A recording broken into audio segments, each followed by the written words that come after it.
DuPont Thermoman, a life-size mannequin equipped with 122 heat sensors, is dressed in test garments and exposed to a flash fire with temperatures rising to 1000 degrees Celsius.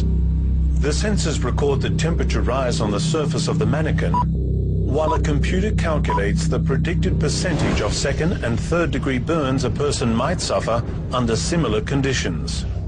Tests show that with exposure to the same flash fire, a worker dressed in cotton or polyester cotton could suffer combined second and third degree burns over up to 90% of his body,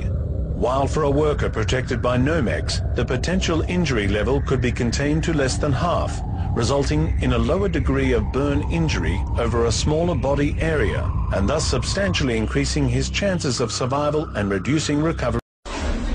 The DuPont Arcman test evaluates the performance of workwear fabrics when exposed to electric arcs, which can generate heat of 6,000 to 30,000 degrees Celsius.